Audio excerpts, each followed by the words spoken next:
En un panorama donde las tradiciones milenarias se encuentran con los vientos de la modernidad, el dilema sobre la licitud del consumo de carne de cerdo persiste como tema de acalorados debates. ¿Por qué este alimento, tan común en diversas culturas, sigue siendo un tabú en ciertos círculos religiosos? ¿Acaso las directrices milenarias aún tienen lugar en nuestro contexto actual, marcado por una constante reevaluación de valores y creencias? Después de todo, ¿qué dicen las escrituras sagradas sobre este asunto?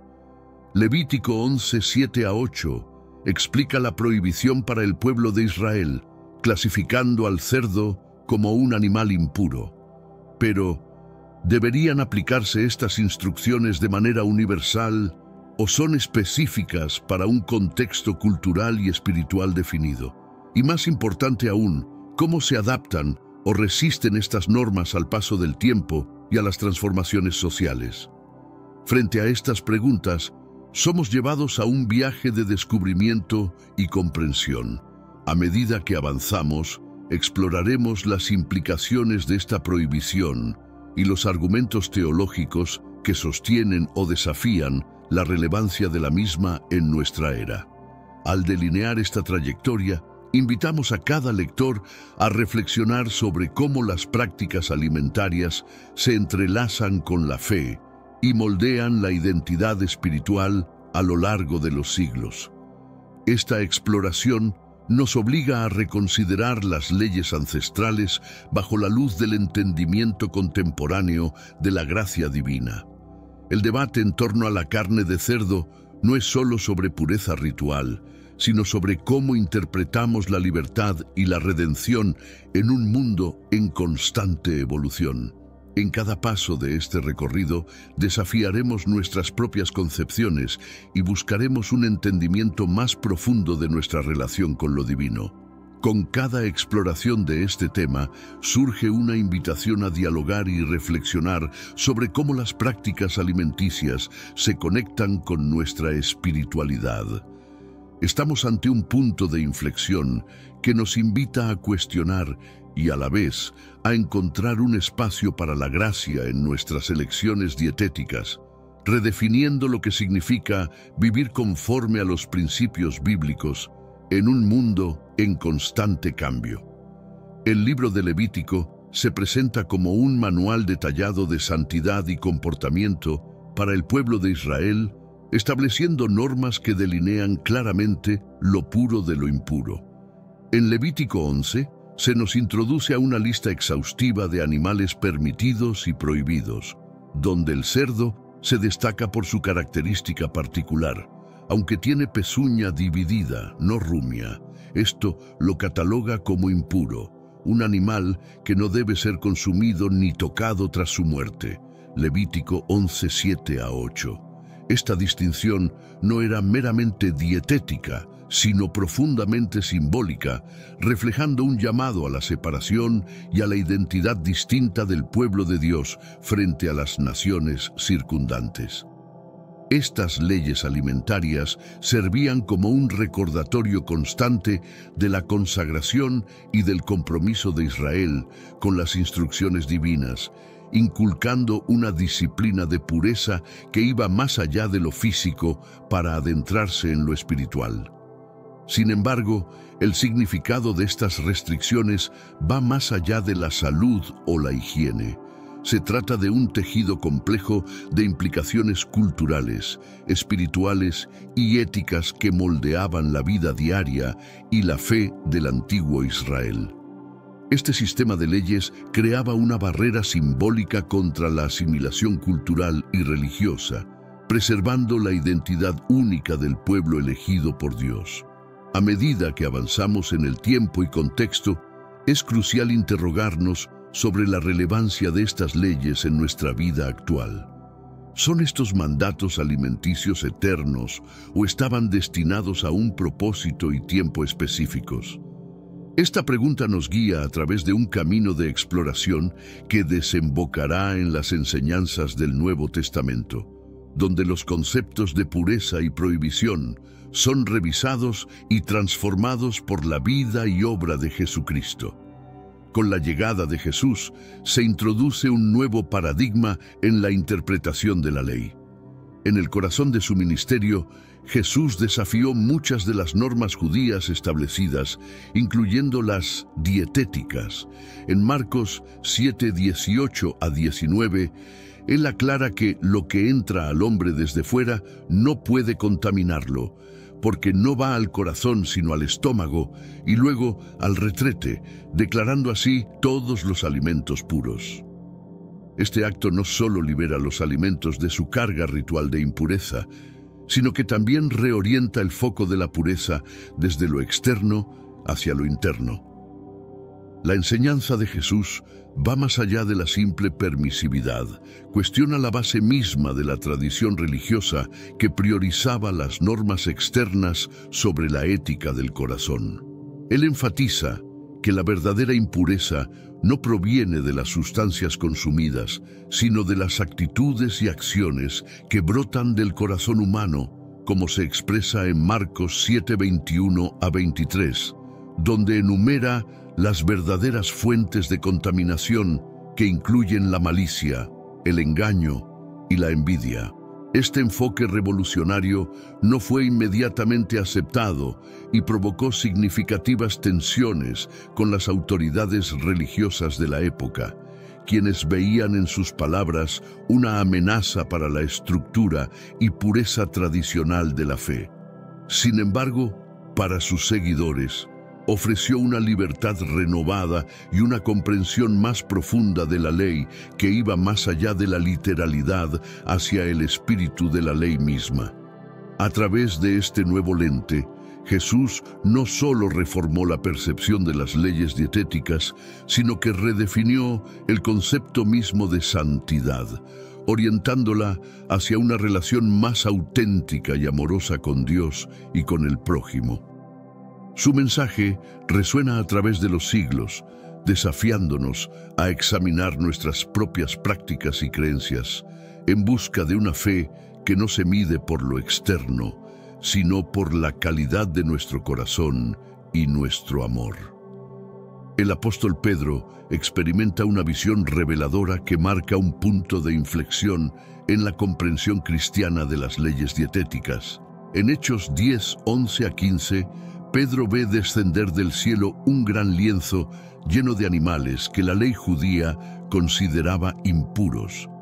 Dios le instruye a matar y comer, a lo que Pedro responde reacio, nunca haber consumido nada profano o impuro. La respuesta divina es contundente: lo que Dios ha purificado, no lo llames tú impuro. Esta experiencia no solo desafía las convicciones personales de Pedro, sino que redefine la relación entre la ley del Antiguo Testamento y la nueva fe en Cristo. Este evento simbólico va más allá de la mera aceptación de alimentos anteriormente prohibidos. Representa la apertura de la comunidad cristiana a los gentiles, quienes no estaban sujetos a las leyes judías de pureza. La visión de Pedro es una afirmación de que el Evangelio trasciende las fronteras culturales y legales, invitando a todos, sin distinción, a la mesa del Señor. Es un mensaje poderoso de inclusión y gracia, subrayando que la pureza en el reino de Dios se mide por la fe y no por la adherencia a rituales alimentarios. La implicación de esta visión para los primeros cristianos fue profunda, llevándolos a reevaluar y eventualmente abolir las restricciones dietéticas que habían definido la identidad judía. Este cambio no fue simplemente doctrinal, sino profundamente práctico, facilitando la integración y aceptación de los gentiles en la comunidad de creyentes. A través de este acto, Pedro y los demás apóstoles reconocen que la esencia del Evangelio reside en el amor y la aceptación divina, más que en la observancia de costumbres y leyes antiguas. Este episodio también subraya un principio central del cristianismo: la soberanía de Dios sobre todas las tradiciones y su poder para redefinir lo que consideramos inmutable.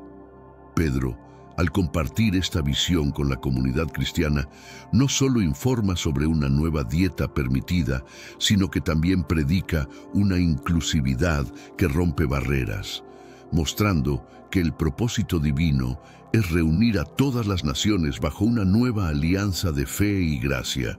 El apóstol Pablo, conocido por sus extensos viajes y su profunda influencia en el desarrollo teológico del cristianismo primitivo, aborda directamente la cuestión de las leyes dietéticas en sus cartas a las iglesias.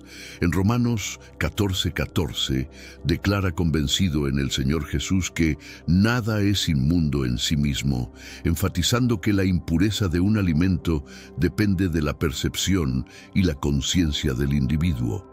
Esta posición radical libera a los creyentes de las cadenas de las restricciones alimenticias judías, invitándolos a vivir en una libertad que trasciende las normas dietéticas. Pablo reconoce que esta libertad no es absoluta y debe ejercerse con consideración hacia los demás, especialmente aquellos cuya fe puede ser débil o cuyas convicciones difieren.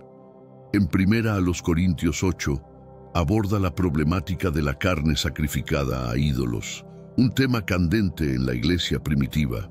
Aunque él personalmente no ve problema en consumir tal carne, reconoce que hacerlo podría llevar a otros a pecar contra su propia conciencia, lo cual es contrario al amor cristiano. Este enfoque equilibrado enfatiza que la libertad cristiana viene con responsabilidad, la de edificar a la comunidad y no causar división o escándalo. Así, Pablo no solo proporciona una guía sobre cómo navegar dilemas dietéticos, sino que también establece un modelo de cómo la libertad en Cristo debe ser vivida con sensibilidad y amor hacia el prójimo.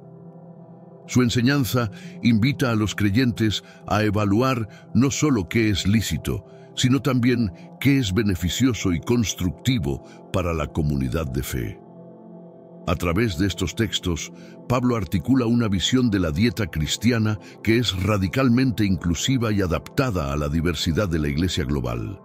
Su mensaje resuena con un llamado a la unidad y al respeto mutuo, principios que continúan desafiando a la Iglesia hoy en día a practicar una hospitalidad que trasciende las mesas de comida para abarcar todas las áreas de la vida comunitaria y espiritual.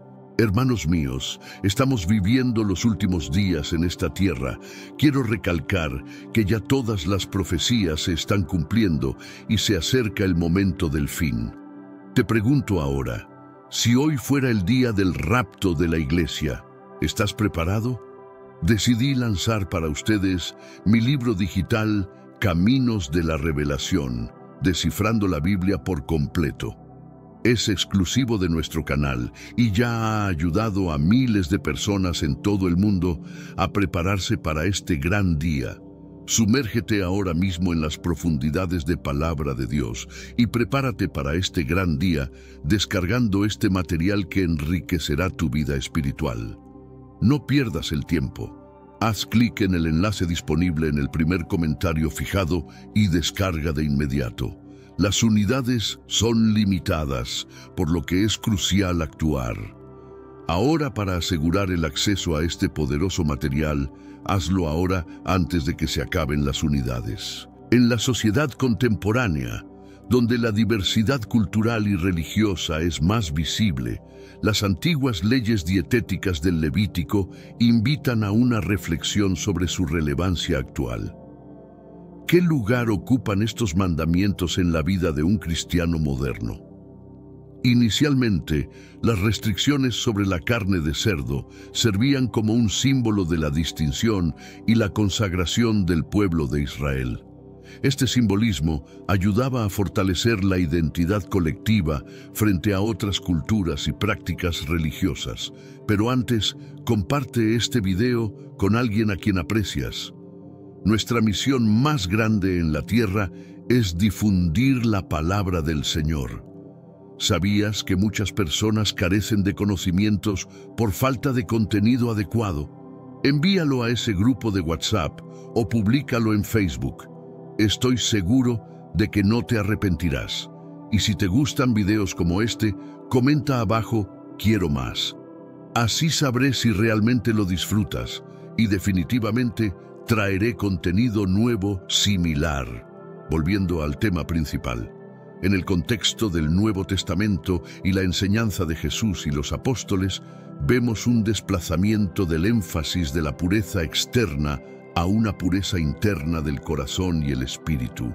La aplicación de las leyes dietéticas, entonces, debe ser reconsiderada no solo en términos de observancia, sino como una oportunidad para profundizar en el significado espiritual de nuestras elecciones cotidianas.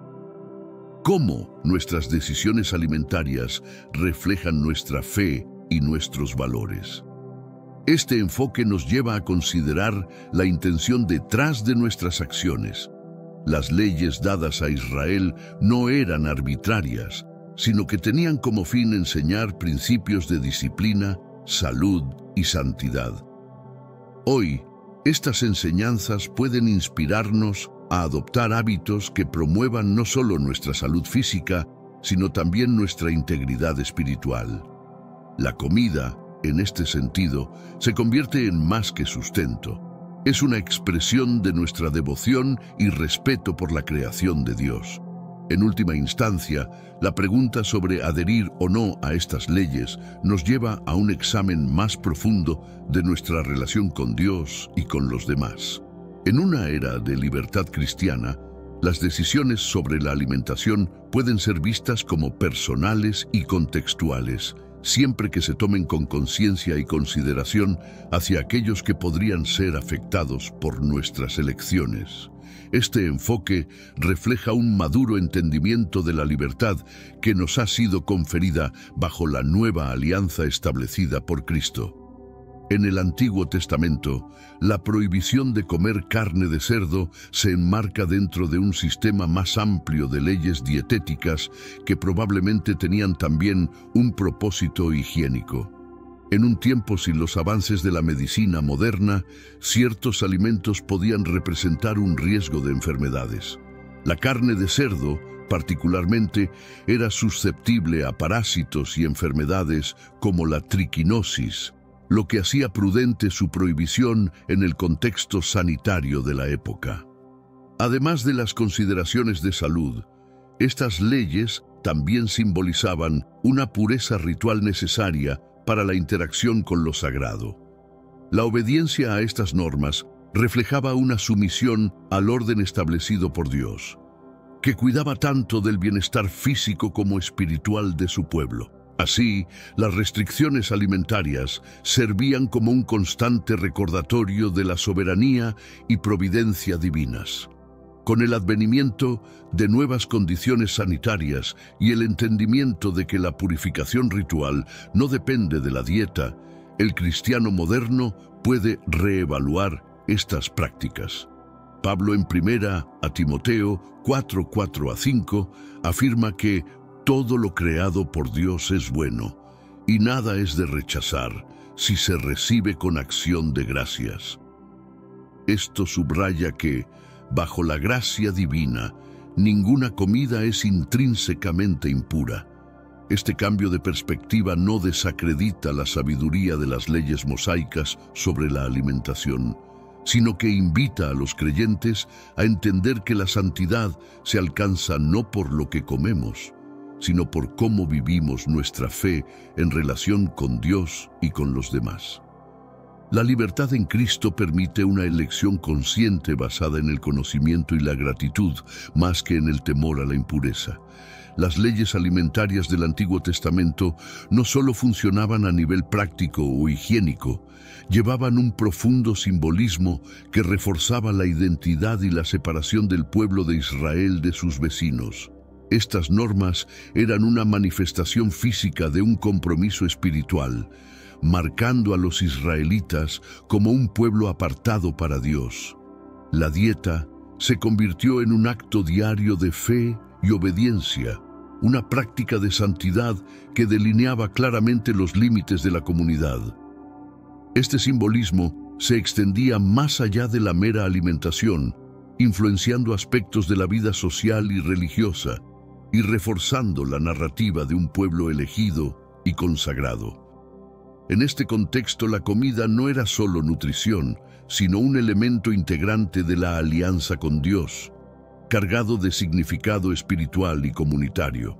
La distinción entre alimentos puros e impuros servía como una constante recordación de la presencia y las expectativas de Dios.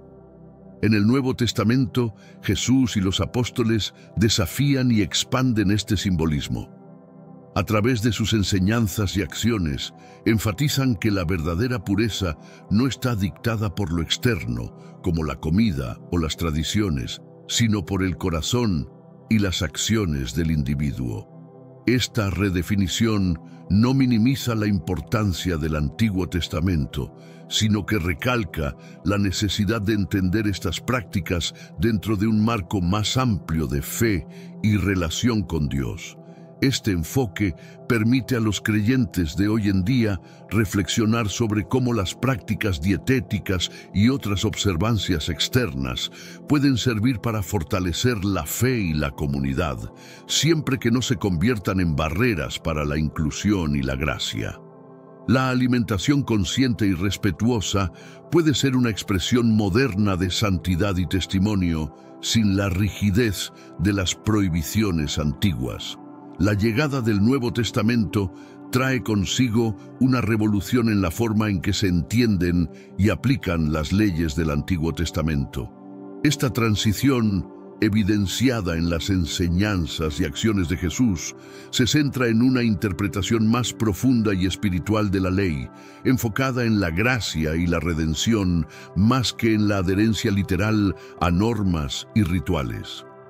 Jesús reinterpreta muchas de las leyes mosaicas, enfatizando que su propósito es guiar hacia una relación más auténtica y amorosa con Dios, y no simplemente cumplir con obligaciones externas. Este enfoque se ve claramente en su tratamiento de las leyes dietéticas, como cuando declara todos los alimentos limpios, lo cual rompe con las restricciones alimentarias judías y abre la puerta a una nueva comprensión de la pureza que no está ligada a lo que entra en el cuerpo, sino a lo que emana del corazón. Marcos 7:19. Esta enseñanza no solo desafía las normas establecidas, sino que invita a los seguidores de Cristo a vivir bajo un nuevo paradigma de gracia. Los apóstoles continúan este tema, especialmente en los escritos de Pablo, quien argumenta que en Cristo las distinciones entre judíos y gentiles, limpio e inmundo, se disuelven, dando paso a una comunidad de fe basada en el amor y la gracia, no en la observancia de la ley. Gálatas 3:28. Este cambio marca una ruptura significativa con el pasado, pero también una continuidad de la promesa divina, ahora accesible a todos, independientemente de su herencia cultural o religiosa.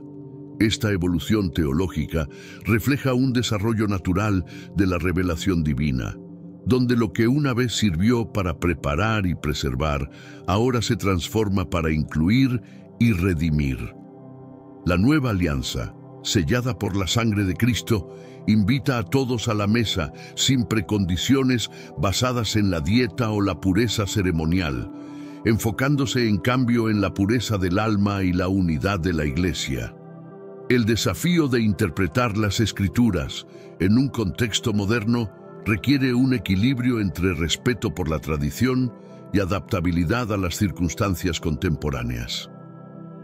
¿Cómo aplicamos entonces las enseñanzas bíblicas sobre la alimentación en nuestra vida diaria?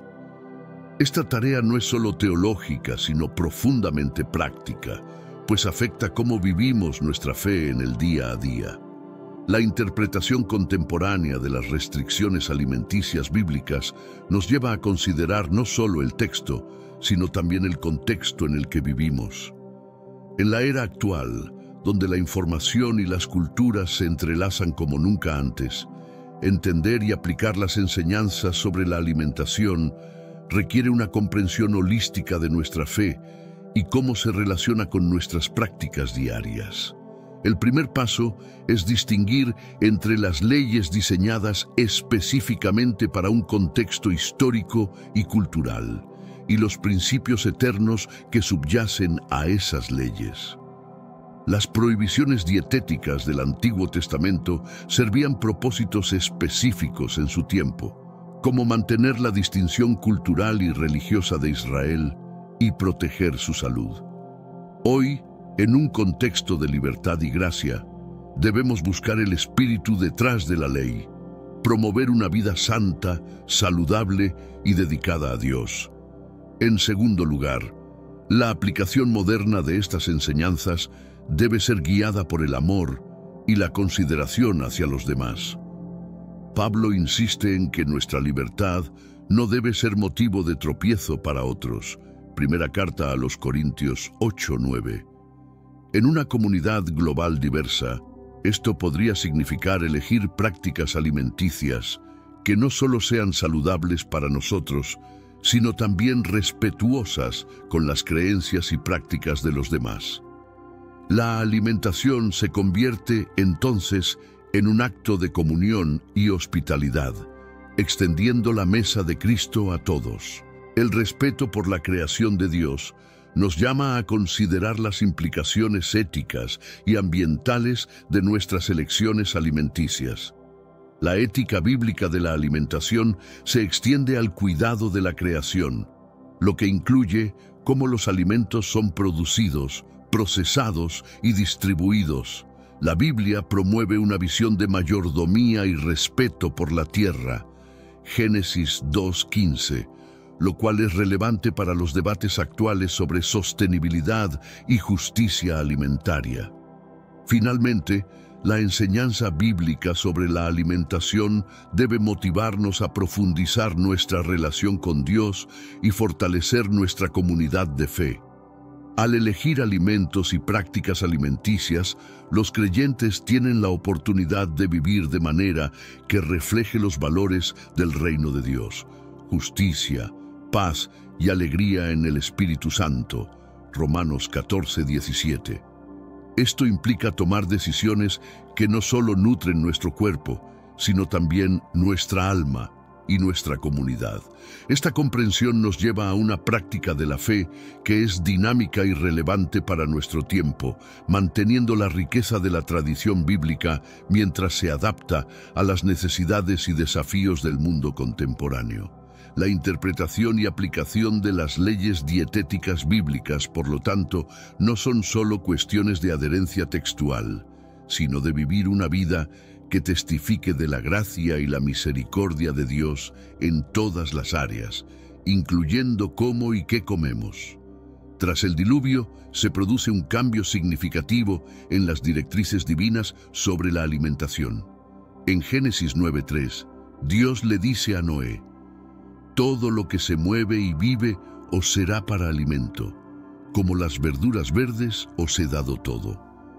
Este mandato marca una expansión en la dieta humana, permitiendo por primera vez el consumo de carne sin distinciones entre animales puros e impuros. Este cambio refleja una nueva fase en la relación entre Dios y la humanidad, ofreciendo una libertad alimenticia que no existía antes del diluvio. Este episodio no solo establece una base para las prácticas dietéticas posteriores, sino que también simboliza un reinicio de la creación y un recordatorio de la providencia de Dios, que sostiene y nutre a toda la humanidad. Al permitir que todo ser vivo sea potencialmente alimento, Dios subraya la interdependencia de toda la creación y el cuidado divino que abarca todos los aspectos de la vida humana. Esta amplia permisión viene acompañada de una responsabilidad: la de administrar justamente los recursos que Dios ha provisto. Este principio de mayordomía es fundamental para entender cómo debemos relacionarnos con el mundo natural. Al considerar cualquier alimento, incluida la carne de cerdo, dentro del marco de lo que es permitido, los creyentes están llamados a reflexionar sobre cómo sus elecciones impactan no solo su cuerpo y espíritu, sino también el bienestar de la creación. La implicación de este pasaje para la vida moderna es clara. Aunque tenemos libertad en nuestra dieta, esa libertad está enmarcada dentro de un llamado mayor a vivir de manera ética y sostenible, respetando los límites que la misma creación nos impone. Así, la alimentación consciente y responsable se convierte en un acto de fe que respeta la generosidad y los límites impuestos por el Creador. Jesús, en su ministerio, abordó repetidamente la cuestión de la pureza, desafiando las interpretaciones tradicionales que enfocaban en lo externo. En Marcos 7:20-23, Jesús declara que lo que contamina a una persona no es lo que entra en ella desde el exterior, sino las maldades que emergen de su corazón. Esta enseñanza radical no solo redefine la noción de impureza, sino que también enfatiza la supremacía de las actitudes y acciones morales sobre las regulaciones dietéticas. Al desplazar el foco de la pureza de los alimentos consumidos a las intenciones y comportamientos del individuo, Jesús no está minimizando la importancia de la ley, sino profundizando su aplicación. Nos llama a una mayor conciencia de cómo nuestras acciones y actitudes reflejan nuestra relación con Dios y con los demás. La verdadera pureza, según Jesús, es una cuestión de ética y moral interna, no de adherencia ritualista a costumbres dietéticas. Este enfoque tiene profundas implicaciones para los creyentes hoy en día. Nos invita a examinar nuestras propias vidas y a preguntarnos si nuestras acciones diarias promueven la santidad y la justicia. Este examen de conciencia abarca todas las áreas de nuestra vida, incluyendo nuestras elecciones dietéticas. ¿Están nuestras decisiones alimentarias alineadas con un corazón puro y una vida dedicada a reflejar el amor y la gracia de Dios? La enseñanza de Jesús nos desafía a vivir de manera coherente con los valores del reino de Dios, donde la pureza no se mide por lo que evitamos, sino por cómo amamos, cómo vivimos y cómo tratamos a los demás. Esta perspectiva transformadora nos llama a una profunda reflexión sobre la esencia de nuestra fe y sobre cómo ésta se manifiesta en todos los aspectos de nuestra vida. La visión de Pedro, donde se le muestra un lienzo lleno de animales impuros y se le insta a comer, es uno de los momentos más revolucionarios en el Nuevo Testamento, destacado en Hechos 10:13-15. Esta experiencia no solo cambió la dieta de Pedro, sino que también alteró su entendimiento de la misión de la Iglesia.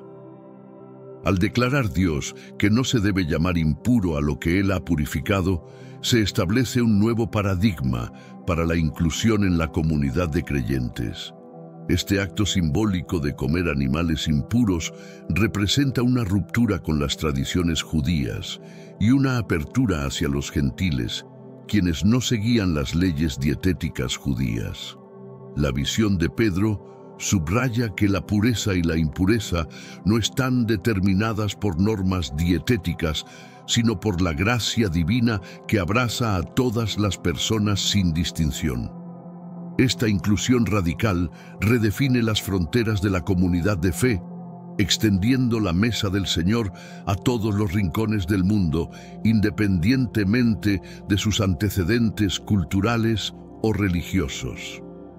Este evento no solo es fundamental para entender la expansión del cristianismo primitivo, sino que también ofrece una lección duradera sobre la naturaleza inclusiva del Evangelio. Nos recuerda que nuestras prácticas eclesiásticas y personales deben reflejar la aceptación y el amor de Dios, no exclusión basada en costumbres anticuadas. Al reflexionar sobre este acto de Pedro, los creyentes son invitados a considerar cómo pueden ser más acogedores e inclusivos en su propia vida y práctica de fe. Pablo, en su misión de tejer una comunidad de creyentes judíos y gentiles, aborda repetidamente la cuestión de las leyes dietéticas, especialmente en Romanos 14:14. Aquí, Pablo afirma que nada es inmundo en sí mismo, pero también reconoce que si alguien considera algo como impuro, para esa persona lo es. Esta enseñanza no solo resalta la relatividad de las normas dietéticas, sino que también enfatiza la importancia del respeto mutuo dentro de la comunidad de fe. Esta perspectiva de Pablo ofrece una base para la libertad cristiana en cuestiones de dieta, permitiendo a los creyentes hacer elecciones personales basadas en su conciencia y comprensión espiritual. Sin embargo, esta libertad va acompañada de una advertencia. No debe ser ejercida de manera que cause división o escándalo. El respeto por la conciencia del otro es fundamental, subrayando que la unidad de la Iglesia y el amor entre los hermanos deben prevalecer sobre las preferencias personales. Esta enseñanza de Pablo tiene aplicaciones prácticas para los debates contemporáneos sobre la alimentación y otros temas éticos. Nos llama a ejercer nuestra libertad con responsabilidad, siempre considerando el impacto de nuestras elecciones en la comunidad y buscando promover la paz y la edificación mutua. En un mundo donde las diferencias a menudo dividen, el enfoque paulino nos invita a buscar lo que nos une, el amor de Cristo y el compromiso compartido con el Evangelio. En la actualidad, las consideraciones sobre el consumo de carne de cerdo no se limitan solo a los aspectos éticos o espirituales, sino que también incluyen consideraciones de salud. Con el avance de la ciencia médica y nutricional, entendemos mejor los beneficios y riesgos asociados con diferentes tipos de dietas y alimentos específicos. La carne de cerdo, por ejemplo, es una fuente rica en proteínas y nutrientes esenciales, pero también puede ser alta en grasas saturadas y colesterol, lo que plantea preocupaciones para la salud cardiovascular. Esta comprensión nos obliga a considerar cómo nuestras elecciones alimenticias afectan nuestra salud física y cómo estas decisiones se alinean con el mandato bíblico de cuidar nuestro cuerpo, que es templo del Espíritu Santo. Primera carta a los Corintios 6, 19-20. Al tomar decisiones informadas sobre nuestra dieta, estamos no solo cuidando de nuestra salud física, sino también honrando a Dios con nuestras elecciones. El modo de producción de la carne de cerdo y otros alimentos también es crucial. Las prácticas éticas en la agricultura y la ganadería que respetan el bienestar animal y el medio ambiente son cada vez más relevantes para los consumidores conscientes, incluidos los cristianos que buscan vivir de acuerdo con los principios de justicia y cuidado de la creación. Por lo tanto, el debate sobre el consumo de carne de cerdo en la era moderna es multifacético, involucrando dimensiones espirituales, éticas, ambientales y de salud. Como creyentes, estamos llamados a navegar estos temas complejos con sabiduría y discernimiento, buscando siempre glorificar a Dios en todas nuestras acciones, incluyendo lo que elegimos comer. La libertad cristiana en cuanto a la alimentación es un tema que Pablo aborda con detalle, especialmente en sus cartas a las iglesias de Corinto y Roma. En estas epístolas, Pablo enseña que, aunque todo es lícito, no todo es conveniente o edificante. Primera epístola a los Corintios 10, 23. Este principio resalta que la libertad viene con responsabilidad, especialmente en la comunidad de fe, donde nuestras acciones pueden influir en la fe de otros. El enfoque de Pablo sobre la alimentación no solo se refiere a la elección de alimentos según la ley, sino más profundamente a cómo estas elecciones afectan a otros creyentes, especialmente aquellos con conciencias más sensibles. En este sentido, se espera que los cristianos ejerzan su libertad de manera que edifique y no cause división o escándalo dentro de la comunidad. Este acto de equilibrio requiere un amor comprometido y una sensibilidad hacia los demás, colocando las necesidades y el bienestar espiritual de la comunidad por encima de las preferencias personales. Además, esta responsabilidad se extiende más allá de las murallas de la Iglesia. En una era global, nuestras decisiones dietéticas pueden tener implicaciones éticas y ambientales significativas. La elección de alimentos sostenibles y éticamente producidos refleja un compromiso con los principios del cuidado de la creación y la justicia social. Principios que están profundamente arraigados en la enseñanza bíblica. Por lo tanto, la libertad en la dieta cristiana es compleja y matizada. No se trata simplemente de elegir qué comer sin restricciones, sino de tomar decisiones informadas y consideradas que reflejen los valores del reino de Dios. Estas elecciones deben ser guiadas por el amor, la sabiduría y un deseo de glorificar a Dios en todos los aspectos de nuestra vida, incluida nuestra dieta.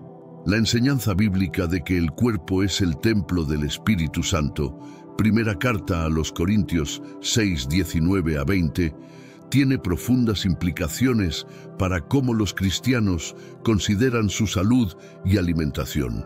Este principio no solo enfatiza la santidad y la importancia del cuerpo físico, sino que también llama a los creyentes a cuidarlo de manera que honre a Dios. En este contexto, cada decisión sobre la alimentación se convierte en un acto espiritual, un ejercicio de mayordomía divina. La salud física, entonces, no es simplemente una cuestión de bienestar personal, sino un componente integral de nuestra vida espiritual. Las elecciones que hacemos sobre lo que consumimos pueden afectar nuestra capacidad para servir a Dios y a otros. Por lo tanto, es fundamental adoptar hábitos alimenticios que promuevan la salud y el bienestar, permitiéndonos estar en las mejores condiciones para cumplir con nuestras responsabilidades y ministerios. Además, esta visión eleva la actitud con la que nos acercamos a la alimentación. Comer con gratitud y conciencia, reconociendo los dones de Dios y cuidando el cuerpo que Él nos ha dado, es una expresión de fe y adoración. En este sentido, la mesa se convierte en un lugar de encuentro con lo divino, donde cada comida puede ser una oración de agradecimiento. Esta comprensión también invita a los creyentes a reflexionar sobre cómo sus hábitos alimenticios impactan a los demás y al mundo creado. Optar por alimentos producidos de manera justa y sostenible es una extensión de la creencia en un Dios que se preocupa por toda su creación y busca la restauración y la paz para todo el cosmos. La tensión entre la tradición y la libertad es un desafío constante en la vida de fe de muchos cristianos. En el contexto de la alimentación, esto puede manifestarse en el debate sobre adherirse a las prácticas dietéticas tradicionales frente a la aceptación de una dieta más liberada bajo la gracia de Cristo. Resolver estas tensiones requiere una comprensión profunda de las Escrituras y una aplicación cuidadosa de sus principios a la vida moderna. Los creyentes están llamados a discernir no solo lo que las Escrituras dicen explícitamente sobre la alimentación, sino también los principios subyacentes que informan esas enseñanzas. Esto implica una exploración de cómo los mandamientos bíblicos sobre la alimentación se relacionan con los temas más amplios de santidad, comunidad y amor. En este proceso es crucial mantener un diálogo abierto dentro de la comunidad de fe, donde diferentes perspectivas y experiencias puedan ser compartidas y valoradas. Este diálogo debe ser guiado por un espíritu de humildad y amor, reconociendo que, mientras buscamos la verdad, debemos también hacer espacio para la gracia en nuestras diferencias. Así, la Iglesia puede ser un modelo de cómo abordar los desafíos culturales y éticos de manera que refleje tanto la verdad como el amor de Cristo. El Concilio de Jerusalén, descrito en Hechos 15, ofrece un ejemplo poderoso de cómo la Iglesia primitiva abordó las tensiones entre la ley mosaica y la libertad en Cristo. Al decidir que los gentiles convertidos no necesitaban seguir todas las leyes judías, incluidas las dietéticas, los apóstoles y ancianos no solo resolvieron un conflicto inmediato, sino que también establecieron un principio de flexibilidad y adaptabilidad en la práctica de la fe. Este evento histórico subraya la importancia de la unidad en la diversidad dentro de la Iglesia. Reconociendo que la esencia del Evangelio trasciende las prácticas culturales específicas, el concilio estableció un precedente para abordar futuras cuestiones de práctica y creencia. La decisión se basó en el entendimiento de que lo que une a los creyentes es su fe compartida en Cristo más que la uniformidad en prácticas externas. La lección del Concilio de Jerusalén es especialmente relevante para la Iglesia moderna, enfrentada a una diversidad aún mayor de contextos culturales y éticos. Nos recuerda que, mientras buscamos guiar sobre cuestiones de práctica, como la alimentación, debemos hacerlo de manera que fomente la unidad y el crecimiento espiritual, sin imponer cargas innecesarias que puedan obstaculizar la fe de otros. La misión de la Iglesia no solo se extiende a proclamar el Evangelio, sino también a practicar la hospitalidad y la inclusión en todas las áreas de la vida, incluyendo la mesa de comida. La diversidad de dietas y prácticas alimenticias en la Iglesia global es un reflejo de la amplitud cultural del cuerpo de Cristo. Aceptar esta diversidad puede ser un poderoso testimonio del amor inclusivo de Dios. Al considerar cómo las prácticas alimenticias interactúan con la cultura y la misión, es crucial reconocer que la comida puede ser tanto un medio de bienvenida como una barrera.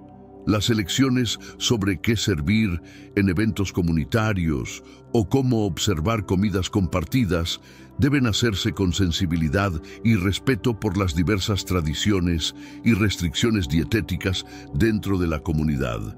Esto no solo respeta la conciencia individual, sino que también celebra la rica tapestry de la familia de Dios. Además, la forma en que la Iglesia aborda la alimentación puede ser una parte integral de su testimonio misionero. Mostrar consideración y cuidado en estas áreas puede abrir puertas para el evangelismo y la construcción de relaciones, permitiendo que las personas de diferentes culturas se sientan bienvenidas y valoradas. En este sentido, la mesa de la Iglesia puede ser un reflejo del banquete celestial, donde todas las naciones y pueblos están invitados a participar en la abundancia de Dios. En la esencia del mensaje cristiano está la gracia de Dios, que libera a los creyentes de la carga de la ley para vivir bajo la libertad de la fe. Esta libertad es central en la enseñanza de Pablo y se refleja en su enfoque hacia las leyes dietéticas. En la Nueva Alianza, las restricciones sobre alimentos se ven como parte de un orden antiguo que ha sido cumplido y trascendido por Cristo. Esta comprensión de la gracia debe informar cómo los cristianos piensan sobre la alimentación y otras áreas de la ley moral. La libertad en Cristo no es una excusa para el libertinaje, sino una invitación a vivir de una manera que sea verdaderamente liberadora y edificante. Esto implica hacer elecciones que reflejen gratitud y respeto por el sacrificio de Cristo y que promuevan la salud y el bienestar tanto personal como comunitario. Esta libertad debe ser ejercida con una conciencia clara de cómo nuestras acciones afectan a otros y al testimonio de la Iglesia. En un mundo plagado de opciones y tentaciones, vivir de manera que honre a Dios y edifique a otros es un desafío constante, pero también una oportunidad para demostrar la transformación que la gracia de Dios puede operar en nuestras vidas. Al final, la cuestión de si comer carne de cerdo o adherirse a cualquier otra práctica dietética específica es menos sobre la comida en sí y más sobre cómo esas elecciones reflejan nuestra fe y nuestro amor por Dios y por otros. La Biblia nos ofrece principios para guiar nuestras decisiones, pero dentro de un marco de libertad que prioriza el amor y la unidad sobre la conformidad legalista. La invitación bíblica es a una vida de libertad responsable, donde nuestras elecciones, alimenticias y de otro tipo, son hechas con consideración y cuidado. Esto se manifiesta no solo en lo que elegimos comer, sino en cómo tratamos a los demás, cómo cuidamos nuestro cuerpo y cómo steward los recursos de la creación. Este enfoque holístico hacia la alimentación y la vida cristiana invita a cada creyente a reflexionar profundamente sobre sus prácticas diarias. Nuestras elecciones promueven la salud, la santidad y la hospitalidad. ¿Reflejan un corazón transformado por la gracia de Dios? Al final, lo que comemos es importante no solo por razones dietéticas, sino como parte de un testimonio más amplio de nuestra fe y nuestra identidad en Cristo. Este recorrido por las enseñanzas bíblicas sobre la alimentación revela que más allá de las prescripciones dietéticas específicas, lo que Dios busca es un corazón comprometido a vivir según su voluntad, manifestando su amor y gracia en cada aspecto de nuestra vida. La mesa cristiana, en toda su diversidad, es un lugar de encuentro, reconciliación y celebración de la abundancia que Dios ofrece a todos sus hijos. Los tres juicios más impactantes presentados en el libro de Apocalipsis son los sellos, numerados del 1 al 7. Solo mencionar el libro de Apocalipsis puede causar escalofríos, no por ser una historia de horror, sino porque ilustra la confrontación definitiva entre el bien y el mal, marcando el final de la historia humana. Los capítulos 6 al 16 de Apocalipsis se enfocan en la presencia de Satanás en la tierra.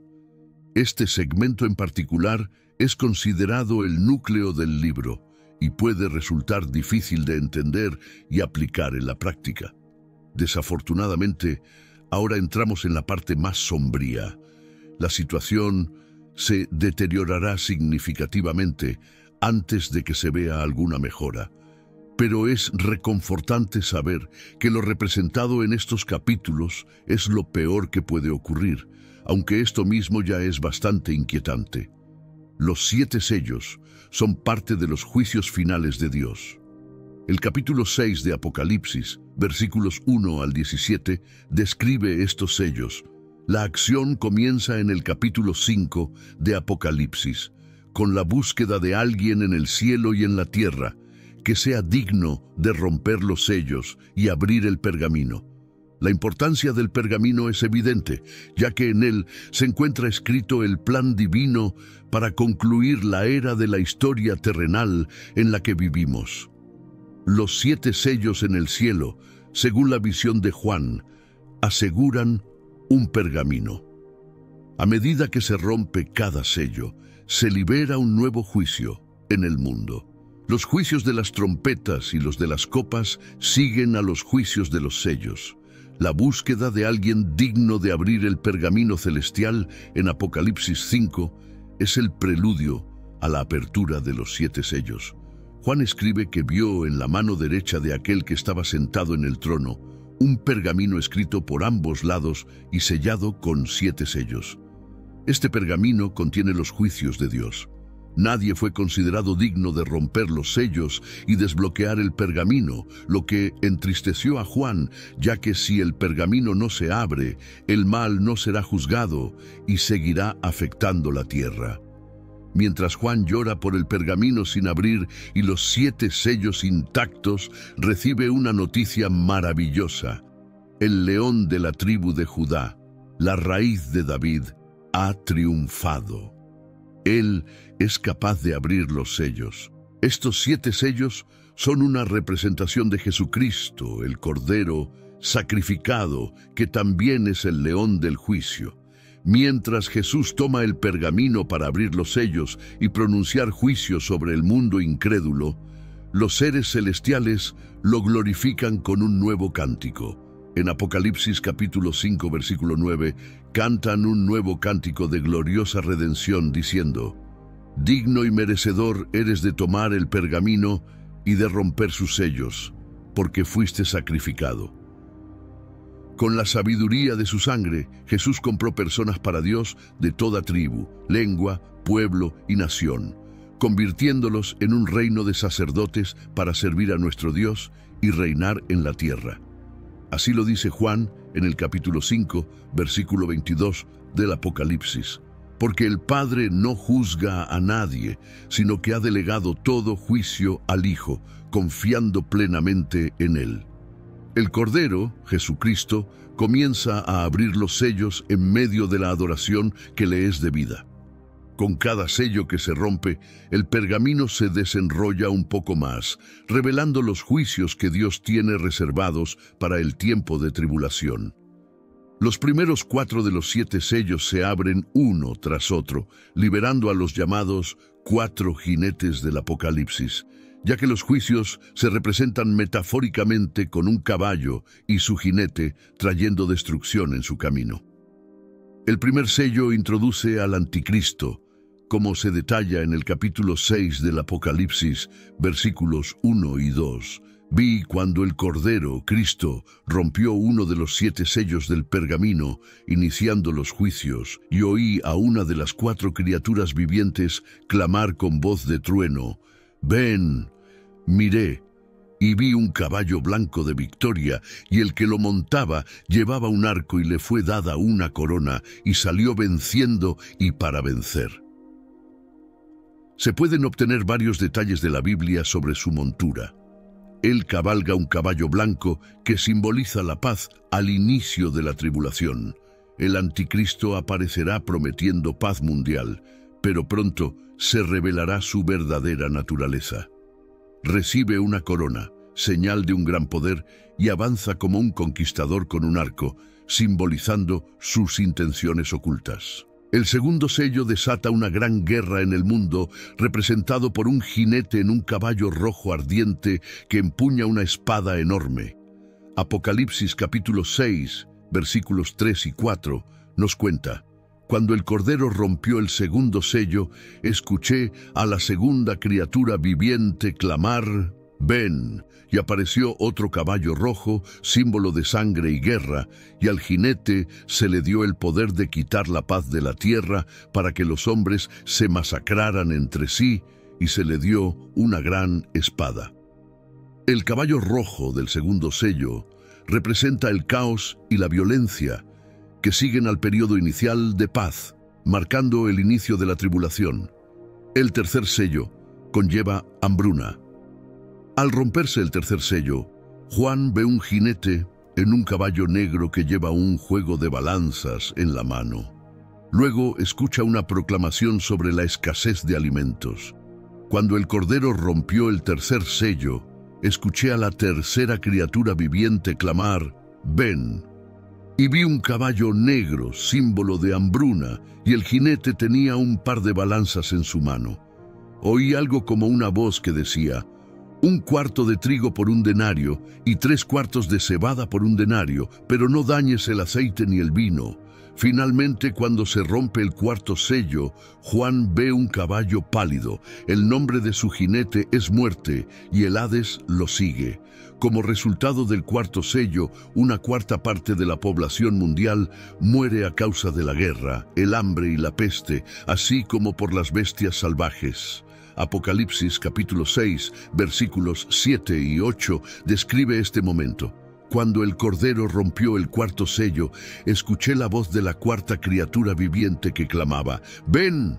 Miré y vi un caballo ceniciento, de color verdoso como un cadáver, representando la muerte y la peste, y el nombre de su jinete era Muerte, y el Hades lo seguía. A ellos les fue dada autoridad sobre una cuarta parte de la tierra, para matar con espada, con hambre, con peste y con las bestias de la tierra. El quinto sello del pergamino revela el destino de quienes serán mártires durante la tribulación, por su fe en Cristo. En el Apocalipsis capítulo 6, versículos 9 y 10, se describe cómo el Cordero, al romper el quinto sello, descubre las almas de aquellos que han sido sacrificados por seguir la palabra de Dios y mantener su testimonio fiel a Cristo. Estas almas claman con voz fuerte, preguntando: «Oh Señor, santo y verdadero, ¿cuándo juzgarás y vengarás nuestra sangre sobre aquellos que no han sido redimidos y que viven en la tierra?». Entonces, a cada uno de ellos se le otorga una vestidura blanca y se les pide que descansen tranquilamente un poco más de tiempo, hasta que se complete el número de sus compañeros y hermanos, que también serán martirizados como ellos. Cuando el Cordero de Dios rompe el sexto sello, ocurre un gran terremoto, causando una destrucción masiva y fenómenos astronómicos extraordinarios. Apocalipsis capítulo 6, versículos 12 a 14, narra: «Miré cuando el Cordero rompió el sexto sello y hubo un gran terremoto. El sol se oscureció como un saco hecho de pelo de cabra y la luna entera se tornó roja como la sangre. Las estrellas del cielo cayeron a la tierra como higos sacudidos por un viento fuerte. El cielo se desgarró y se separó como un rollo que se enrolla, y todas las montañas e islas fueron removidas de sus lugares». Los supervivientes del sexto sello, sin importar su estatus social, buscan refugio en cavernas y claman a las montañas y rocas que caigan sobre ellos, escondiéndolos de aquel que está sentado en el trono y de la ira del Cordero, porque ha llegado el gran día de su juicio. ¿Y quién podrá resistir? Después de la apertura del sexto sello, hay una pausa en el libro de Apocalipsis. Apocalipsis, capítulo 8, versículo 1, describe el momento en que el Cordero rompe el séptimo sello. Hubo silencio en el cielo aproximadamente por media hora. Un momento de asombro ante el juicio inminente de Dios. Los juicios que seguirán al final de la tribulación ahora son evidentes en el pergamino y son tan severos que incluso el cielo queda en silencio. El séptimo sello anuncia el inicio de la próxima ronda de juicios. Juan ve instantáneamente a 7 ángeles sosteniendo 7 trompetas, listas para ser tocadas. Un octavo ángel toma un incensario y quema mucho incienso en él, representando las oraciones del pueblo de Dios. Apocalipsis capítulo 8, versículo 5 relata: «Entonces el ángel tomó el incensario, lo llenó con fuego del altar y lo arrojó a la tierra, y hubo truenos, relámpagos y un terremoto». Cuando los juicios de los 7 sellos se completan, comienza la segunda fase de la tribulación, que incluye los 7 juicios de las trompetas. El libro de Apocalipsis, en los capítulos 8 y 9, describe un tiempo cercano al final del mundo, cuando los ángeles tocan 7 trompetas, cada una anunciando una nueva ronda de juicio sobre la gente de la tierra. Las trompetas representan desastres, y los juicios anunciados por las 7 trompetas ocurren durante el periodo de tribulación al final del mundo. 7 ángeles que están en la presencia de Dios reciben 7 trompetas, que serán utilizadas para desatar otra ronda de juicios. La primera trompeta, descrita en Apocalipsis capítulo 8, versículo 7, marca el inicio de estos eventos. El primer ángel tocó la trompeta y hubo una tormenta de granizo y fuego mezclados con sangre, que fueron arrojados a la tierra. Una tercera parte de la tierra fue quemada. Una tercera parte de los árboles fue quemada y toda la hierba verde fue quemada. Esta plaga destruye 1/3 de los árboles del mundo y consume toda la hierba, un juicio que guarda cierta similitud con la 7ª plaga de Egipto. La segunda trompeta, descrita en Apocalipsis capítulo 8, versículos 8 y 9, intensifica aún más la devastación. El segundo ángel tocó la trompeta y algo como una gran montaña ardiendo en llamas fue arrojado al mar. La tercera parte del mar se transforma en sangre cuando el segundo ángel toca su trompeta, un acto que resulta en una catástrofe marítima. Como consecuencia, una tercera parte de los seres vivos en el mar perece y una tercera parte de las naves se hunde. Este juicio, narrado en Apocalipsis capítulo 8, versículos 8 y 9, es semejante a la primera plaga en Egipto. Se describe como algo similar a una gran montaña en llamas es lanzada al mar, provocando que una tercera parte de éste se convierta en sangre, causando la muerte de una gran cantidad de vida marina y la destrucción de las naves. El tercer ángel, al tocar la trompeta, desencadena otro juicio. Una gran estrella, ardiendo como una antorcha, cae del cielo y contamina una tercera parte de los ríos y las fuentes de agua. Apocalipsis capítulo 8, versículos 10 y 11, describe este evento donde el nombre de la estrella es Ajenjo. Muchas personas mueren porque las aguas se vuelven amargas. Este juicio, aunque similar al segundo, afecta los cuerpos de agua dulce en lugar de los océanos. Cuando el cuarto ángel toca su trompeta, 1/3 del sol, la luna y las estrellas se oscurece, afectando tanto el día como la noche. Apocalipsis capítulo 8, versículos 12 y 13, ilustra esta transformación astronómica. Luego, Juan observa una advertencia especial. Un águila volando en el cielo proclama un lamento por las calamidades que aún están por venir con los toques de trompeta de los 3 ángeles restantes. Este cuarto sello trae consigo cambios drásticos en los cielos. La quinta trompeta, narrada en Apocalipsis, capítulo 9, versículos 1 a 5, introduce un juicio más aterrador. El quinto ángel toca su trompeta y una estrella cae del cielo, abriendo el pozo del abismo. De este pozo sale humo que oscurece el sol y el aire, y de ese humo emergen langostas con poderes destructivos similares a los escorpiones. Se les ordena no dañar la vegetación, sino solo a las personas que no tienen el sello de Dios en sus frentes. Estas criaturas no pueden matar, sino solo atormentar a estas personas durante 5 meses. Un tormento comparable al de una picadura de escorpión. El rey de estas langostas demoníacas es conocido como Abadón en hebreo y Apolión en griego, lo que significa destructor. Estas langostas son descritas de manera inusual, similares a caballos preparados para la batalla, con caras vagamente humanas, cabello como de mujer, dientes de león y alas que suenan como el estruendo de muchos caballos y carros en batalla. El sexto ángel toca su trompeta en Apocalipsis, capítulo 9, versículos 13 a 15, lo que libera a 4 ángeles malvados atados junto al gran río Éufrates. Estos ángeles comandan un ejército sobrenatural que mata a una tercera parte de la humanidad. Una voz desde los 4 cuernos del altar de oro ante Dios da la orden para liberar a estos ángeles. Los jinetes llevan corazas rojas, azules y oscuras. y sus caballos tienen cabezas de león, de cuyas bocas sale fuego, humo y azufre. Sus colas son como serpientes y utilizan tanto sus bocas como sus colas para matar.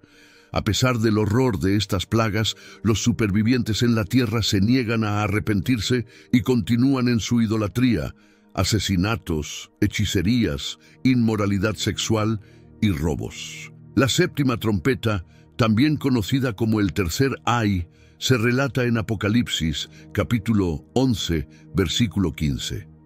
Con su sonido, voces fuertes en el cielo proclaman que el reino del mundo ha pasado a ser el reino de nuestro Señor y de su Mesías, y que Él reinará por siempre. Los 24 ancianos declaran que ha llegado el momento de destruir a los que destruyen la tierra. La séptima trompeta indica que Dios está listo para terminar con todo definitivamente. Con el sonido de esta trompeta, el templo de Dios se abre en el cielo y se ve el arca de su pacto, acompañada de relámpagos, truenos, un terremoto y una fuerte tormenta de granizo. Con las 7 trompetas completas, todo está listo para los 7 ángeles con las 7 copas de la ira de Dios, que ahora están dentro del templo abierto, listos para llevar a cabo los juicios finales sobre la tierra. Las 7 copas del Apocalipsis, a menudo referidas como copas de ira o frascos de ira, se encuentran en el libro del Apocalipsis, el último libro de la Biblia. Estas copas son como recipientes de la ira de Dios que serán derramadas en un momento determinado. La humanidad, bajo el liderazgo del Anticristo, ha cometido muchas maldades. Antes de que se derramen las 7 copas, hay una serie de otros eventos y juicios. La primera copa, mencionada en Apocalipsis, capítulo 16, comienza con una voz fuerte desde el templo que ordena a los 7 ángeles derramar en la tierra las 7 copas de la ira de Dios. Entonces, el primer ángel procedió a derramar su copa sobre la tierra, lo que resultó en la aparición de llagas malignas y dolorosas en aquellos que llevaban la marca de la bestia y adoraban su imagen. Al vaciar el contenido de su copa, aquellos marcados por su lealtad a la bestia, un símbolo de su rebelión contra el Creador, fueron repentinamente afligidos con estas llagas dolorosas. Las marcas que antes mostraban con orgullo se convirtieron en heridas purulentas. La segunda copa, que sigue a la primera y trae llagas dolorosas a los seguidores de la bestia, prepara los cielos para otro acto de gran importancia. El ángel avanza con su copa, llena de un líquido misterioso. Apocalipsis, capítulo 16, versículo 3, describe el momento en que el segundo ángel derrama su copa en el mar, transformándolo en sangre como la de un muerto, y como resultado, toda vida marina muere. La transformación del océano, antes azul claro y lleno de vida, en un rollo oscuro y espeso, es un cambio no solo superficial, sino profundo y esencial, alterando la misma esencia del mar. La tercera copa sigue este patrón devastador. Los ríos y manantiales tampoco se salvan, transformándose también en sangre. El agua, esencial para la vida, se convierte en un símbolo de muerte. Apocalipsis, capítulo 16, versículo 4, destaca esta contaminación completa, que contrasta con la contaminación parcial previamente vista en Apocalipsis 8. Frente a tales terribles juicios, la visión de Juan actúa como una advertencia seria, instándonos a prestar atención a las palabras del Todopoderoso, a apartarnos de la maldad y buscar refugio en la gracia de Dios. La cuarta copa marca otro momento crucial. Un ángel avanza, sosteniendo el siguiente recipiente de juicio, pero esta vez, el objetivo no es ni la tierra ni el agua, sino el mismo sol que ilumina nuestro cielo. Apocalipsis, capítulo 16, versículo 8, narra cómo el cuarto ángel derrama su copa sobre el sol, otorgándole el poder de quemar a las personas con un fuego intenso. De repente, el sol, siempre una fuente de luz y vida, se transforma en una fuente de dolor insoportable, quemando la tierra con una intensidad nunca antes vista. La gente se siente atrapada en un horno con su piel chisporroteando bajo el calor implacable. El dolor es tan intenso que, en lugar de buscar a Dios por misericordia, sus corazones se endurecen y se llenan de ira y desprecio hacia el cielo. La quinta copa se dirige no hacia los mares, montañas o ríos, sino hacia el mismo trono de la bestia, el epicentro de la maldad. Apocalipsis capítulo 16, versículo 10, describe cómo el quinto ángel derrama su copa sobre el trono de la bestia y su reino se sumerge en una oscuridad completa. Imagina un mundo sin luz, donde la oscuridad es tan densa que no se puede ver nada. Esta oscuridad no solo es opresiva, sino que también trae consigo un sufrimiento adicional. Sin embargo, incluso en medio de esta penumbra, los afectados por el juicio no buscan el perdón o la misericordia de Dios, sino que continúan resistiendo y desafiando a Dios, incluso en su sufrimiento. Con la sexta copa en mano, el ángel se prepara para derramar otro juicio divino. El cosmos parece detenerse en anticipación a lo que está por venir. La copa se derrama sobre las aguas del gran río Éufrates, un evento tan significativo que solo puede ser descrito adecuadamente por Juan, el testigo de estas visiones. Apocalipsis capítulo 16, versículo 12, detalla este momento. Este acto prepara el escenario para un evento aún más impactante, que será orquestado por los ángeles liberados y su ejército sobrenatural. El sexto ángel, ejecutando su papel en esta serie de eventos trascendentales, derramó su copa sobre el gran río Éufrates. Como resultado, sus aguas se secaron, abriendo un camino para los reyes del este. La disminución de las aguas del Éufrates, un río que atraviesa Turquía, Siria e Irak, y que es un elemento destacado en el área del creciente fértil, transformó lo que antes era un obstáculo en una vía transitable, preparando el escenario para los siguientes acontecimientos. La séptima copa trae consigo una escena dramática en los cielos. El séptimo ángel, portando la última copa de castigo divino, se prepara para derramarla. Esta copa representa el clímax de todos los juicios previos, evidenciando la severidad y finalidad de la justicia de Dios. Apocalipsis capítulo 16, versículo 17, relata este momento crucial.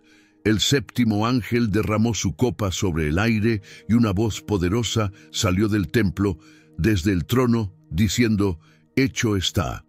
Esta proclamación no es solo un anuncio, sino la afirmación de la culminación del juicio final de Dios sobre la tierra.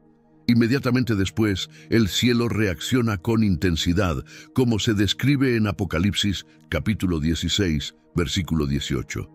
Hubo relámpagos, ruidos, truenos y un gran terremoto como nunca antes había ocurrido desde que existen los humanos sobre la tierra, tan grande y poderoso. Este terremoto no es uno común, es la tormenta más potente jamás presenciada, un testimonio de la seriedad de la última decisión de Dios y un cambio drástico en la naturaleza, tanto en el mundo físico como en el espiritual. Con el asentamiento del polvo surge otra revelación significativa. Babilonia, la gran ciudad simbólica del orgullo humano, el desafío y la decadencia, es juzgada por Dios. Recibiendo la copa de su furiosa ira, la ciudad, alguna vez formidable y dominante, se fragmenta en tres partes distintas. Su destrucción no es un evento aislado.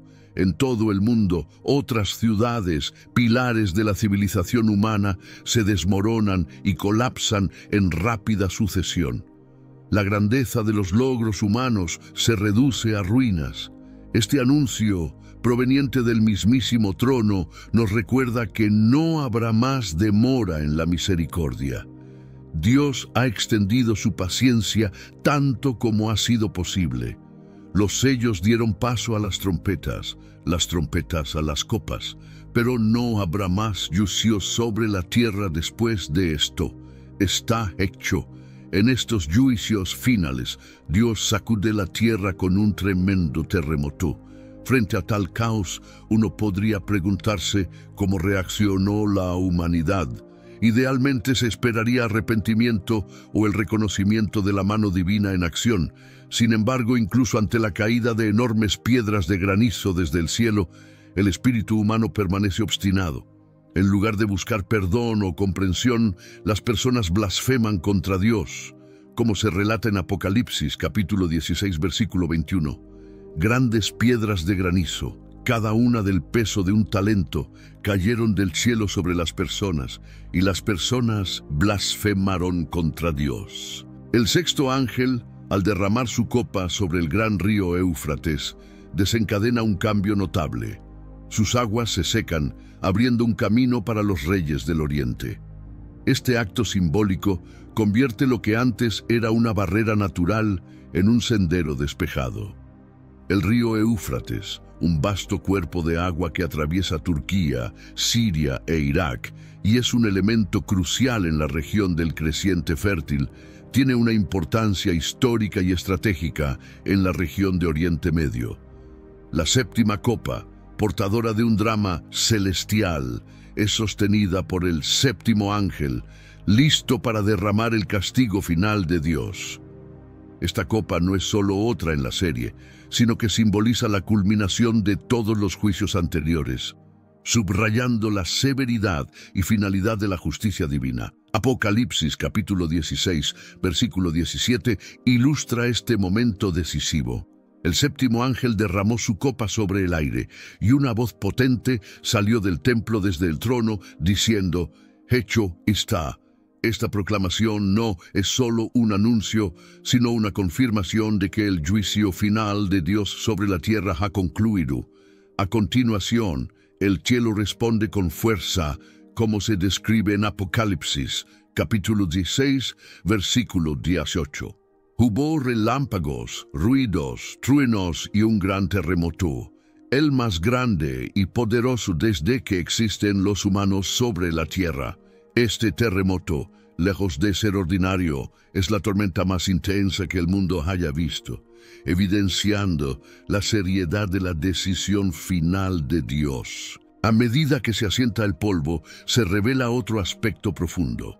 Babilonia, la gran ciudad simbólica del orgullo humano, el desafío y la decadencia, es juzgada por Dios.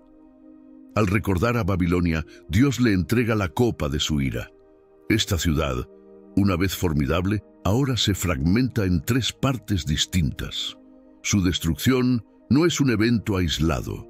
Otras ciudades alrededor del mundo, centros de la civilización humana, se derrumban en rápida sucesión. La grandeza de los logros humanos se reduce a escombros. Este anuncio proveniente del mismo trono nos recuerda que la misericordia de Dios ha alcanzado su límite. Los sellos dieron paso a las trompetas a las copas, pero ya no habrá más juicios sobre la tierra. Está hecho. En estos juicios finales, Dios sacude la tierra con un tremendo terremoto. Ante el caos, uno podría esperar arrepentimiento o reconocimiento de la mano divina, pero incluso cuando enormes piedras de granizo caen del cielo, el espíritu humano permanece obstinado. En lugar de buscar perdón o comprensión, las personas maldicen a Dios, como se relata en Apocalipsis, capítulo 16, versículo 21. Grandes piedras de granizo, cada una del peso de un talento, cayeron del cielo sobre las personas, y las personas maldijeron a Dios por la plaga del granizo, porque era extremadamente severa. Esta historia sirve como un recordatorio solemne de que, aunque Dios es paciente y misericordioso, llega un momento en que la justicia debe prevalecer. El libro de Apocalipsis, que habla sobre el fin del mundo y el plan final de Dios, subraya con cada copa derramada la urgencia y la gravedad del juicio divino. El propósito de estos eventos no es infundir miedo, sino enfatizar las consecuencias significativas de una sociedad que rechaza a su Creador. La ira de Dios y los juicios que se narran sirven como un testimonio profundo de su indignación justa contra la maldad y la rebelión de la humanidad.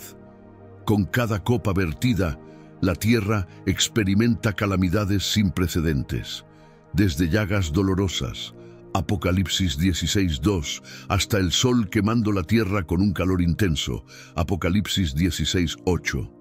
Es fundamental entender por qué estos eventos son significativos. Según la Biblia, son piezas de un rompecabezas que encajan en una imagen más grande.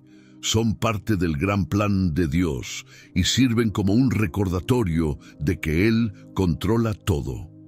Los 4 ángeles en el río Éufrates son parte de un mensaje especial encontrado en Apocalipsis 9, 14, 15. Estos ángeles malévolos son liberados para llevar a cabo una importante tarea de Dios: ejecutar su juicio en el mundo. Este evento ocurre durante la tribulación, un periodo futuro de 7 años, en el que Dios finalizará su juicio sobre el mundo incrédulo. La tribulación se asocia con el día del Señor, un período en el que Dios intervendrá directamente en la historia para llevar a cabo el cumplimiento de su plan. Este día será de ira, angustia, problemas, devastación, oscuridad y tinieblas, caracterizado por una variedad de juicios divinos, tumultos en la esfera celestial, catástrofes naturales y plagas horribles. El evento del río Éufrates, un río significativo en la Biblia, visto como el lugar donde comenzó la civilización humana, adquiere un nuevo significado en el libro de Apocalipsis, convirtiéndose en un símbolo clave de los eventos futuros que la Biblia predice. Esta narrativa parte de una serie de visiones vistas por Juan, el autor de Apocalipsis. Representa los eventos que conducen al fin del mundo y al juicio final. Comienza con el sonido de la 6ª trompeta, señal de eventos significativos por venir. Apocalipsis 9:13 dice: El 6º ángel tocó la trompeta y oí una voz que venía de los 4 cuernos del altar de oro que estaba delante de Dios. Las palabras de Apocalipsis 9:11-15 nos instruyen: suelta a los 4 ángeles que están atados junto al gran río Éufrates. Estos ángeles son liberados para matar a una tercera parte de la humanidad. Esta parte de la Biblia es fascinante y algo aterradora, mostrando un momento en el que Dios interviene y el mundo que conocemos se encuentra con el mundo espiritual de manera importante, con serias consecuencias para todas las personas. Nos recuerda reflexionar profundamente y estar más conscientes de la soberanía de Dios, juicio, redención y dominio sobre todo lo que sucede en la historia. La historia de los 4 ángeles atados pero liberados marca un cambio significativo en el relato del fin del mundo. Nos muestra la imparcialidad de Dios y nos anima a reflexionar profundamente sobre las predicciones de Apocalipsis, el juicio de Dios y la comprensión de la historia y el destino humanos. Es como embarcarse en un viaje hacia una de las partes más desconcertantes e interesantes de la Biblia, alentándonos a explorar nuestras creencias, miedos y esperanzas sobre el futuro. La liberación de estos ángeles tiene como propósito causar una gran destrucción, ya que se les permite matar a 1/3 de la humanidad. Sin embargo, la pregunta es: ¿por qué Dios permitiría la muerte de 1/3 de la humanidad? No hay una relación necesaria entre estos 4 ángeles y los 4 ángeles mencionados en Apocalipsis 7. Podrían ser los mismos o podrían no serlo. Sea como sea, están preparados para la hora, el día, el mes y el año de la liberación de este juicio. Leemos que fueron liberados asumiendo que son ángeles malignos, aunque esto podría no ser el caso. Es probable que sean ángeles malévolos, pero a pesar de todo, son instrumentos del propósito divino. Las langostas demoníacas, detalladas anteriormente en Apocalipsis, solo eran capaces de causar estragos en los seres humanos, pero estos 4 ángeles tienen el poder de llevar a cabo una masacre a una escala sin precedentes. Estos ángeles solo son despertados cuando Dios lo considera apropiado, y su área de acción se limita a una porción específica de la humanidad, cumpliendo la voluntad de Dios en el momento designado. El río Éufrates fue una característica geográfica prominente en la antigua Babilonia y sirvió como límite del antiguo imperio romano.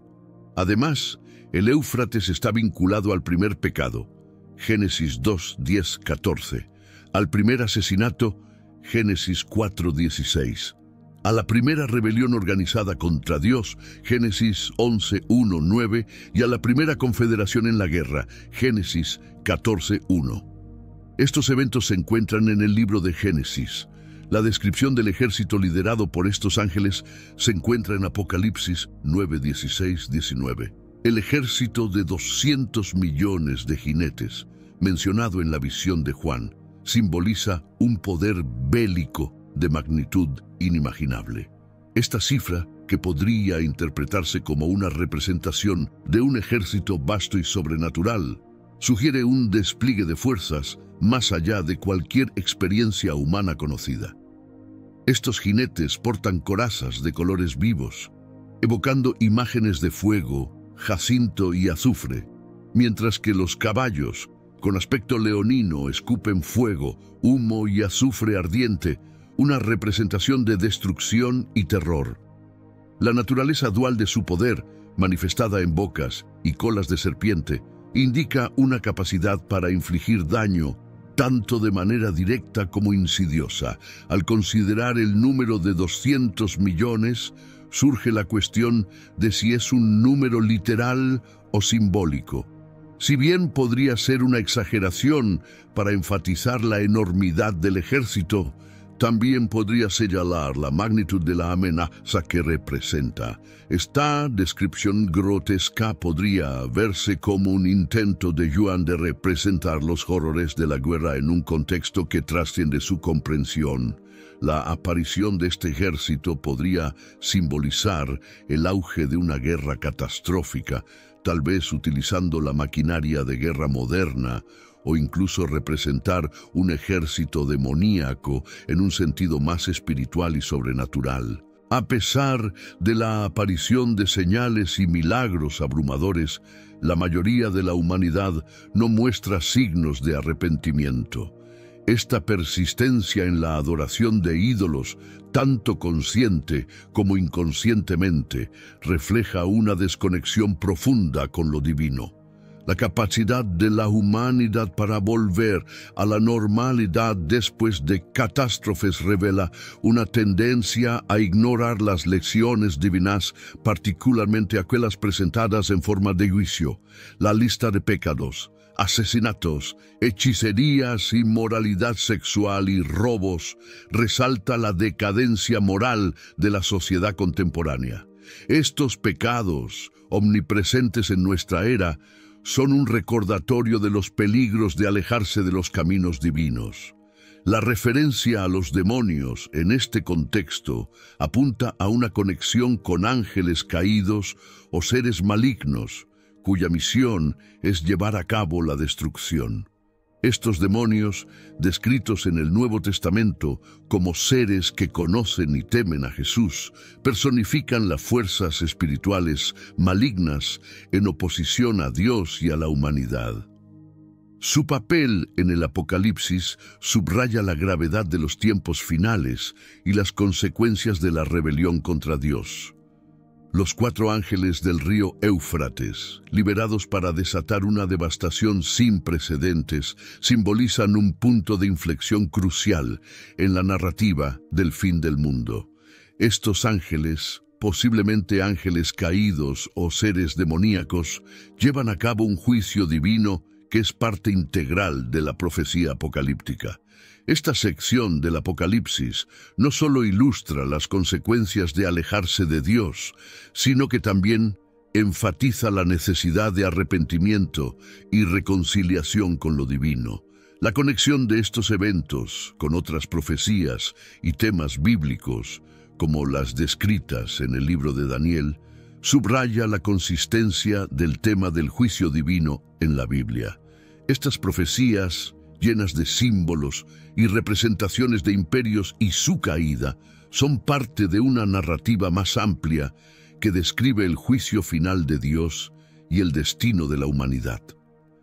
La liberación de los ángeles del Éufrates es un componente clave en esta narrativa, señalando el inminente cumplimiento del juicio divino y el fin de los tiempos. La noción de que Dios, siendo todopoderoso, ejerce autoridad incluso sobre los demonios, es un aspecto fascinante y complejo que nos invita a explorar cómo Dios maneja la presencia del mal en el mundo. Vamos a adentrarnos más en este tema, guiados por ejemplos y enseñanzas de la Biblia. Dios es omnipotente, lo que significa que su poder es absoluto y alcanza a todos los seres en el universo, incluyendo a ángeles y demonios. La Biblia nos dice que Dios creó todo y nada existe más allá de su control o autoridad. Colosenses 1:16-17. Esto sugiere que incluso las entidades demoníacas operan bajo la soberanía divina. En el libro de Job 1:6-12, por ejemplo, vemos cómo Satanás se presenta ante Dios y solo con el permiso de Dios puede probar a Job dentro de ciertos límites. Este relato indica que aunque las fuerzas demoníacas actúan, lo hacen bajo la autoridad y permiso de Dios. En el caso del rey Saúl, en el libro de Samuel, es atormentado por un espíritu maligno enviado por Dios después de desobedecerlo. 1 Samuel 16:14-16. Este suceso demuestra que Dios puede permitir la influencia demoníaca como una forma de juicio. En el Nuevo Testamento, Jesús se enfrenta y expulsa demonios, mostrando su autoridad sobre ellos. Esto también ilustra cómo Dios puede usar actividades demoníacas para resaltar su poder y soberanía. La Biblia establece límites claros en cuanto a la influencia demoníaca. En el libro de Job, aunque Dios permite que Satanás pruebe a Job, impone restricciones sobre lo que puede hacer Satanás. Job 1:12, Job 2:6. Santiago 4:7 insta a los creyentes a someterse a Dios y resistir al diablo, con la promesa de que él huirá. Esto implica que, aunque los demonios pueden influir, los creyentes tienen el poder, a través de Dios, para resistirlos. Efesios 6:11-17 anima a los cristianos a ponerse la armadura de Dios para resistir los esquemas del diablo, sugiriendo que, mientras las fuerzas demoníacas están en acción, Dios provee medios para la protección y resistencia. ¿Por qué permite Dios esto? La Biblia sugiere que la existencia del mal, incluyendo las fuerzas demoníacas, sirve a un propósito mayor. En el libro de Job, por ejemplo, las pruebas que Dios permite llevan a Job a una comprensión y fe más profundas en Dios. Esto se puede interpretar como Dios usando el mal o el sufrimiento para un bien mayor, aunque no necesariamente lo aprueba o crea. Este tema complejo nos lleva a debates sobre el libre albedrío y la naturaleza de la soberanía de Dios. El problema del mal, que es cómo reconciliar la existencia del mal y el sufrimiento con un Dios amoroso y justo, es abordado en la Biblia de varias maneras.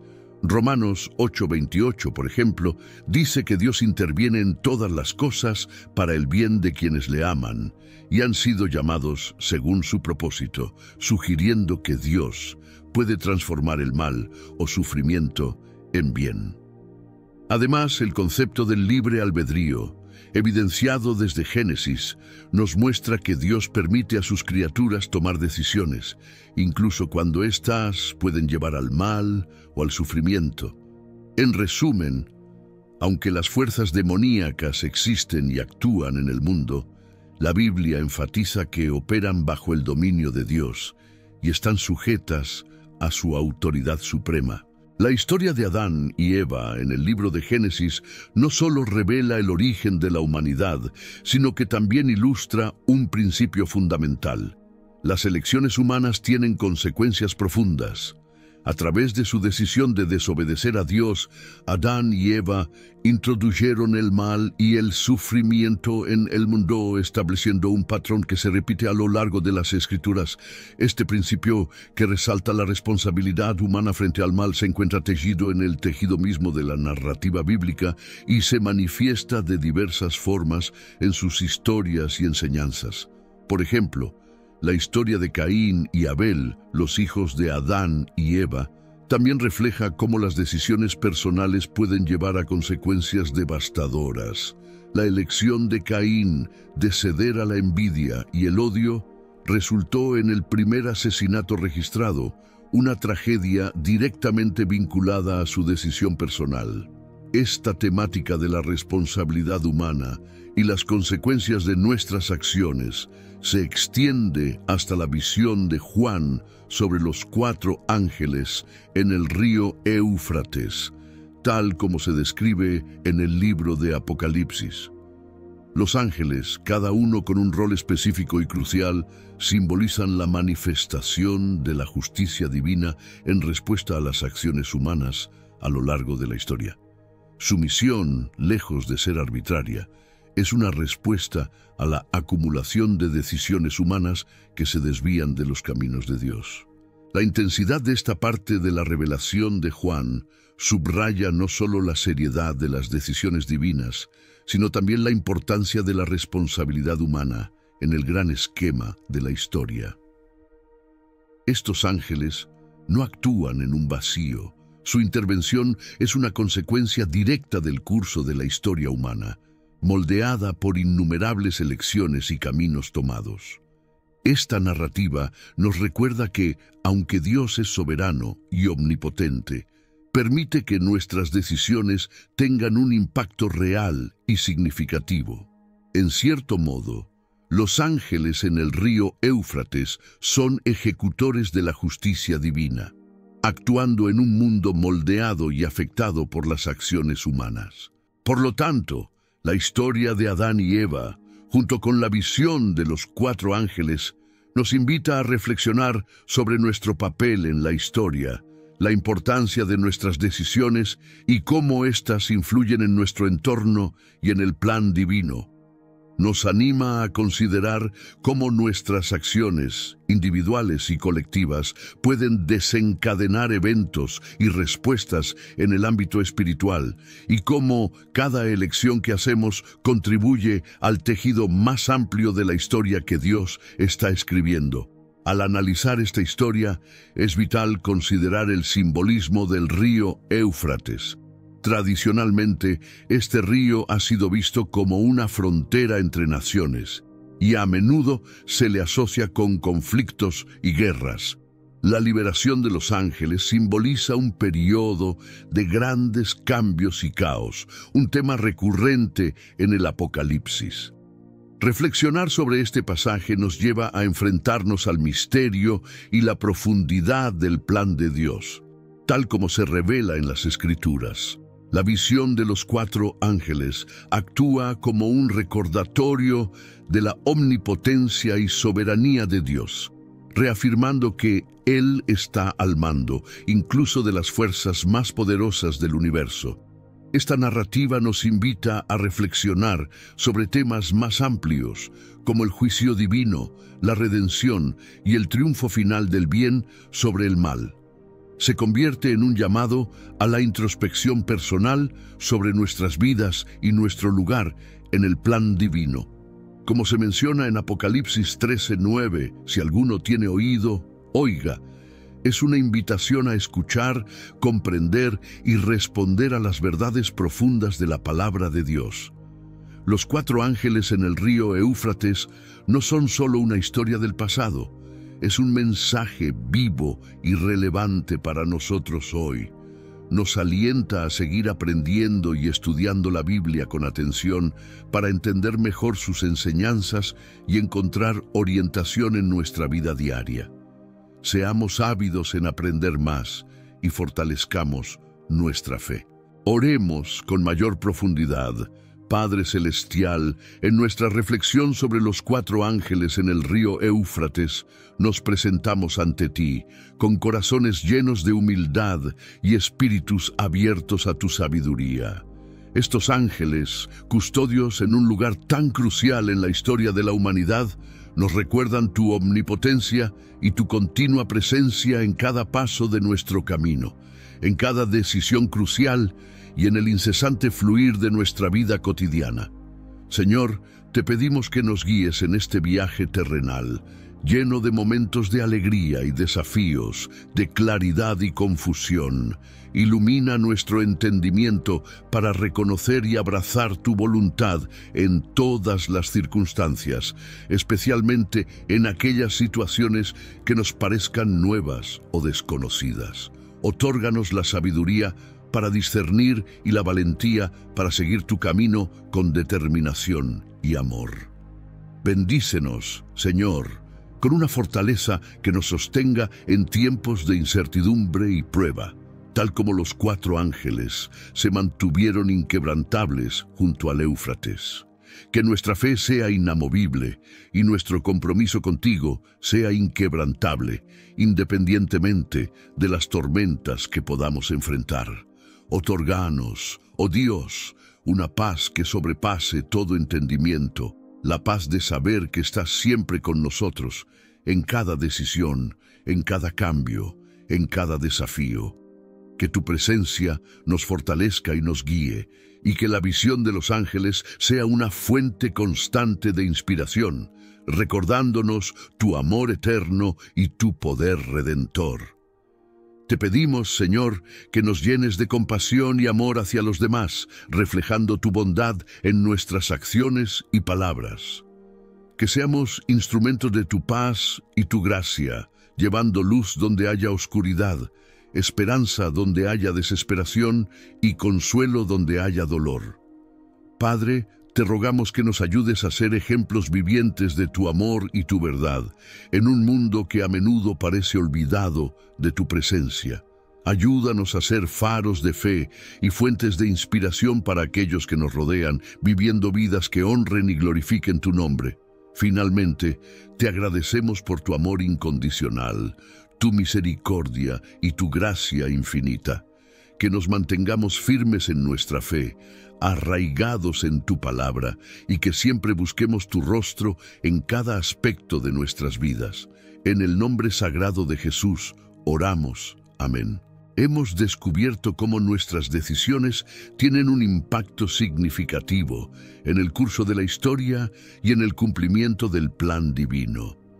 Este viaje nos ha llevado a comprender la responsabilidad que llevamos en nuestras manos y cómo nuestras elecciones pueden influir en el mundo que nos rodea.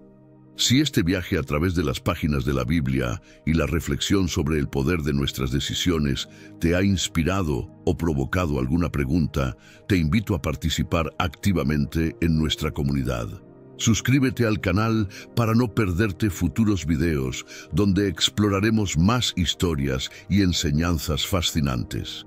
No olvides darle me gusta a este video si te ha gustado y, por supuesto, tu opinión y tus preguntas son muy valiosas para nosotros, así que deja un comentario abajo con tus pensamientos o con temas que te gustaría ver en videos futuros.